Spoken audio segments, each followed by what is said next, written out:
you're with the team, you're with Barangay Ginebra, kumusta yung mga naging adjustment mo at anong pakiramdam being with the most popular ball club? Siyempre, parang masarap yung pakiramdam ko kasi yun nga, yung team na Ginebra parang team Pilipinas sobrang daming fans. Tsaka yun nga, yung mga players na nandito hindi rin basta-basta meron din mga pangalan, kaya parang sarap na makisali sa kanila sa team nila. Parang ganun din yung gusto ko, yung takbuhan, yung running game. Siguro madali lang para sa akin yung makapag-adjust sa sistema nila. Alam mo yung Burger King, medyo nakakaawa sila dahil akala nila parang, di ba, quote-unquote parang ibinenta. Pero ang hindi alam na marami is ikaw ang nag-initiate na ma-trade ka dito sa one of the San Miguel teams. Tama ba ako? Hindi ganun kasi ako, kahit saan naman ako,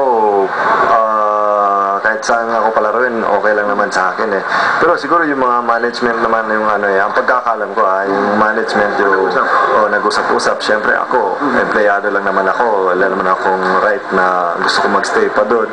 Siguro, yun nga, baka mamaya meron silang mga sariling mga future plans para sa team nila. So, siguro baka hindi na nila ako kailangan, ganun. Pero Cyrus, alam mo, isa sa glory ng paglalaro sa Ginebra, sisikat ka ng husto, di ba? Although you're with the national team, dati ka na talaga sikat, sa UAAP pa. Pero pagpasok mo sa Ginebra, hindi ka ba nag-worry na, teka muna, playing time yata ang problema dyan, ang dami nilang number 2. Yun nga rin yung una kong iniisip nung pagkalipat ko dito, sabi ko, baka may slot pa kaya ako dito kasi andyan sila, di ba? Sila Junti, sila Ronald, saka babalik pa sila Mark. Kaya sabi ko, bahala na, basta ako, makatulong na ako sa team, okay na ako Pero ano aasahan natin kay Cyrus Baguio in the coming years with the Barangay Ginebra? Yun nga, tinututukan ko talaga na sana mag-champion kami. Pero hindi muna doon, step by step muna, kailangan namin manalo every game. Tsaka yun nga, sana tuloy-tuloy na to.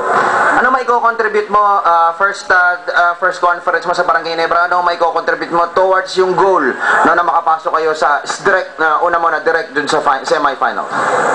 Siguro yun nga, yung performance level siguro kailangan ko maki-gel sa player, kailangan kong tulungan kung anong dapat kong may contribute sa team para makuha namin yung mga panalo. Alright, thank you so much. Si Cyrus Baguio po, mga kaibigan. Cyrus, baka may gusto kang sabihing mensahe sa mga fans mo, sa mga fans ng Ginebra at sa mga kamag-anak mo? Sa lahat ng mga Ginebra fans, maraming salamat sa inyo sa pagsuporta. Sana huwag kayong mawala, nandyan pa rin kayo. Tsaka sa pamilya ko sa Iligan, hi sa inyo. Birthday pala ng pamangkin ko, si Jaden. Happy birthday. Mag-ingat kayo dyan sa Iligan. Salamat. Thank you so much mga kaibigan. Si Cyrus Baguio, samantala